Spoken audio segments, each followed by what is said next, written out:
د هغې نه بعد وایي د پرنجي په وخت ذکر او د هغې جواب پرنجی کول دا د الله لوی نعمت دی پرنجی کول دا د الله لوی نعمت دی ځکه خو پې شکر ادا کیږي دا د الله طرف نه دی رحمت دی هر چی اګرمی دی نو په دې شیطان خوشحالیږي ولې ځکه چې دغه نښه د څه ده د سستۍ نښه ده خوله بندې سړی پې بد وښکاري دا شیطان خوښوي ځکه رسول صلی الله علیه وسلم تاسو کې چې یو سړی کله اګرمی کوي او دا خوله واضح کي که نو شیطان پورې خاندي او صرف شیطان پورې نه خاندي دا خو شاید او سم ګوي چې د دې هغسې د مخ نه یو ناشنا صورت ته یې چې وګوره خوله یې واضح کړي او دا په مانځه کې به لګیایي په جومات کې د بچو په مخ کې دا مناسب نه دي هر چی پرنجی دی دا د الله طرف نه رحمت دی دې سره د بدن ازاد شي د دماغ ازاد شي او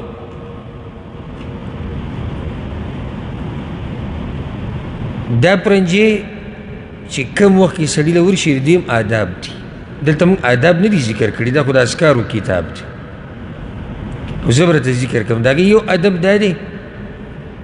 چې پوزې ته به څه شی ونیسي کپڑا ټیشو لاس که نور څه نه لاس او مخه خوا کول د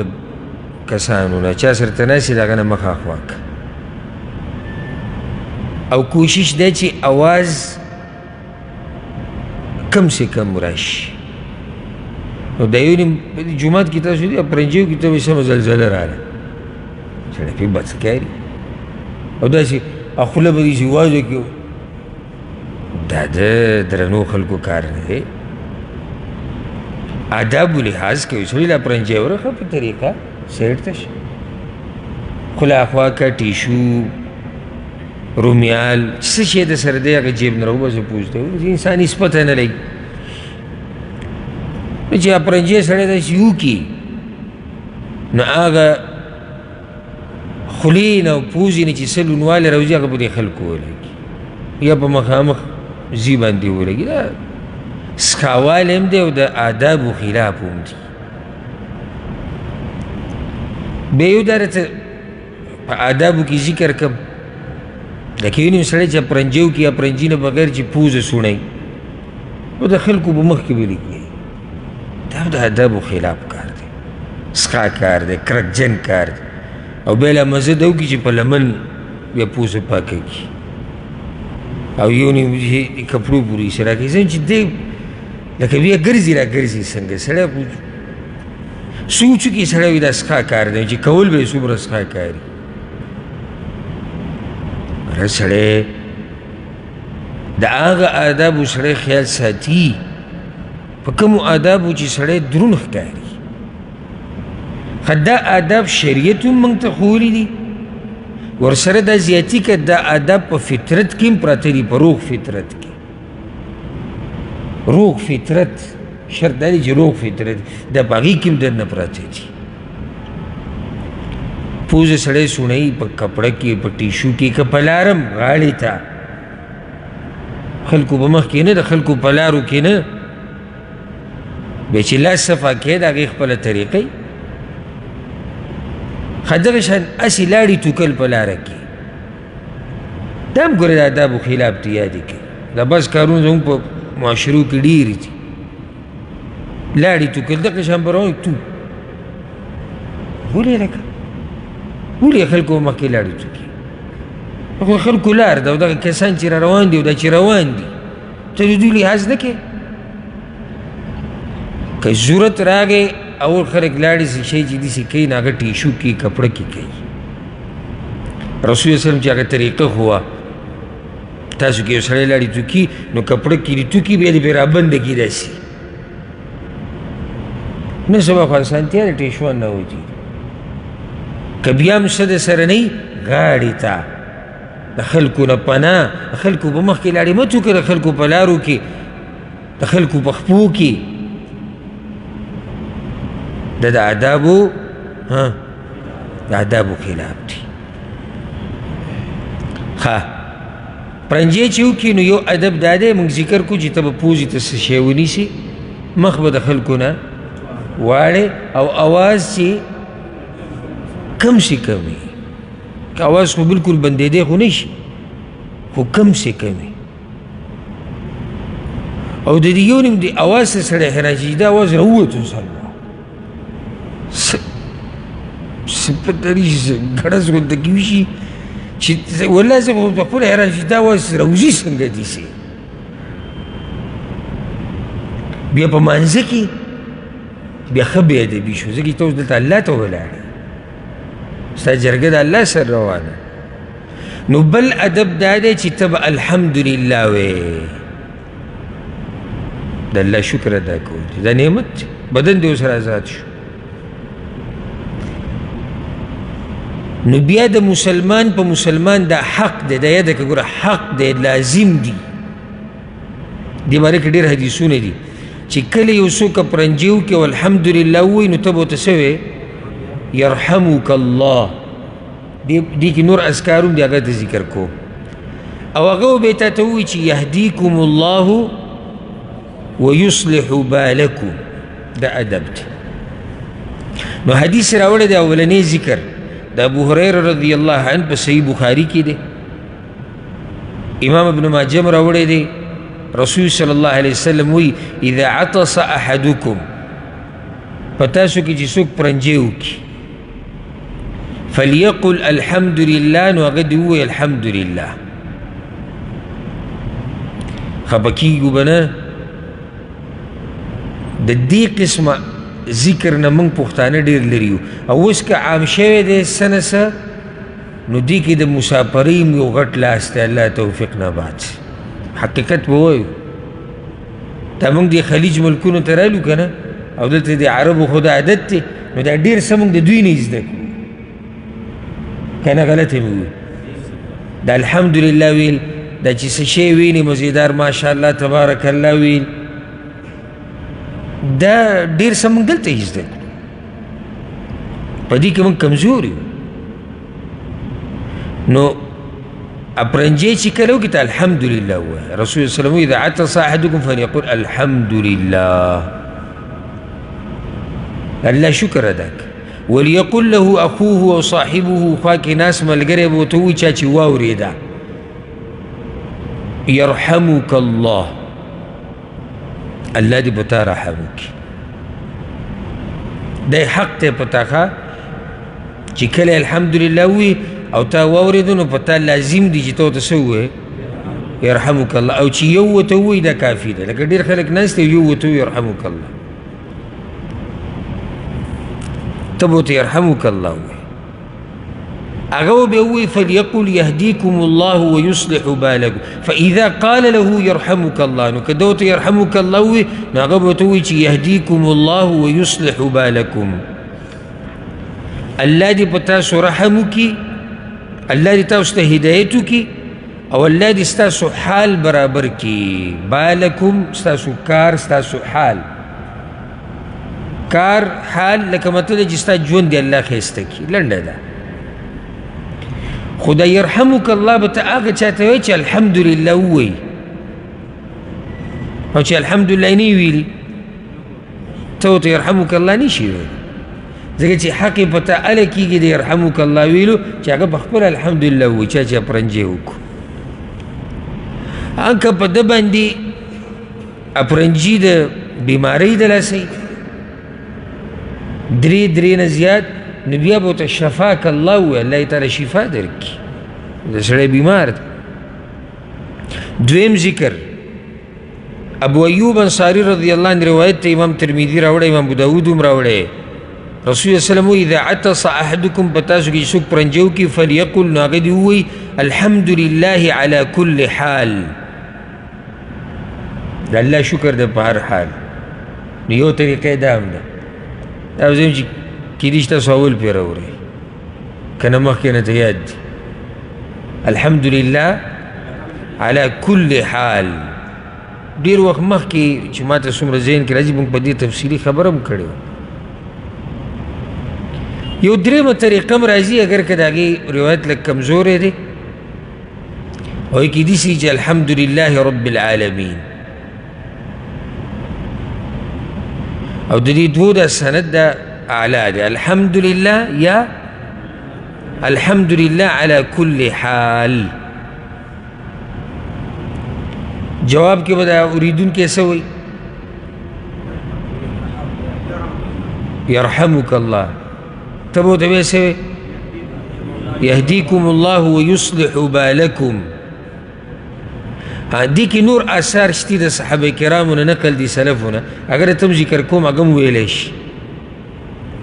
ټولو نه اعلی چې سند په اعتبار سره دی هغه دا دی يهديكم الله ويصلح بالكم الله تاسو ته هدایت وکړي او رب العالمین دې ستاسو حال برابر کړي دي کتاب ثابت دی یغفر الله لنا ولکم هغه يرحمك الله ته یغفر الله لنا ولکم دویم یا دریم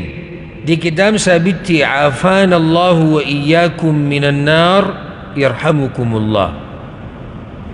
الله دې موږ او تاسو د اور نه بچ کړي او الله دې به موږ رحم وکړي عافانا الله وإياكم من النار يرحمكم الله دیکھ بل طریقہ سلورم دی بارے کم روایت او آثار شتی یرحمنا الله وإياكم ويغفر لنا ولكم اللہ دی بمنگا و پتاسو رحمو کی او اللہ دی منگتا و تاسو تا بخنو کی دا ثابت تی پا جواب کی نگورا منگ لریو دا دی اذکارونا ذکر زمان جون کی برکت نشتی او دا یو پیر دی ملک نه یو میلمه راغلی و چې ځان ته داسې لږ ډېر پوه هم وي اگر که پوهه نه نسبت خپل علم ته کو اگر که علم ورسره نه یا که و ډېر لږ نو هغه موږ سره ناست مجلس کې او زموږ والد صاحب هم الله دې وبخي څه کسان نور نو هغه اپرنجی وکړو چې اپرنجی وکړو نو الحمدلله وي نو ناستو کې ورته کس وي یرحمک الله نو هغه ورته وي شکرا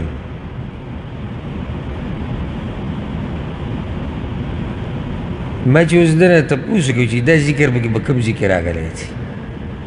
دا د خپل طرف نه لکه څه وله ورکړو نو شکرا زمونږ دا حال دی که د دې قسمه اذکارونه موږ لرې یو ځکه هم ژوند کې برکت نشتی ځکه زموږ په بچو کې په کور کې د برکت ډېر کمی دی ولې زموږ په کورونو کې جنګ جګړې دي د یو بل سره حسد کینې تجارت کې برکت نشتی په صحت کې برکت نشتی د هغې یو لویه وجه دا دی چې موږ دې قسمه اذکارونه لري یو دې اذکارو کې څومره خیر دی لکه اوس سړي چې اپرنجي وکړو الحمدلله وایي الحمدلله کې څومره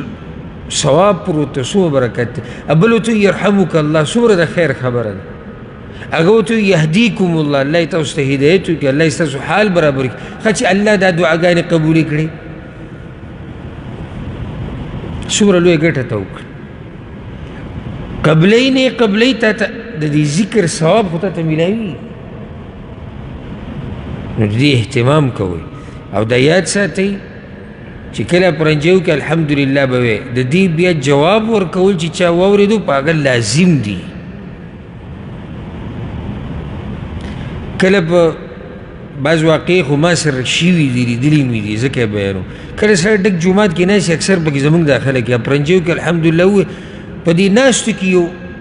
د یو عرب په غوږ باندې به هغه الحمدلله ولګي نو هغه ته په زور ووایي یرحمک الله خو زموږ دا نه وایي خبر نه دي غریبانان ته به جومات ته راننوځي دا زموږ د خپل ملګري یادو چې وایي موږ پوهېږو پکې لا ته به جومات ته رانوځي ته وایي السلام علیکم ورحمت الله تا ته به ګوري که عربی پکې ناسي شاته لرې هغه دغه وعلیکم السلام به پکې واوري که جماعت نه وځي سلام علیکم دی وي یو ټول به ستا په ننداره کېږي دی خو ووتو دا زموږ کمی دی کمزوري و موږ دې باب کې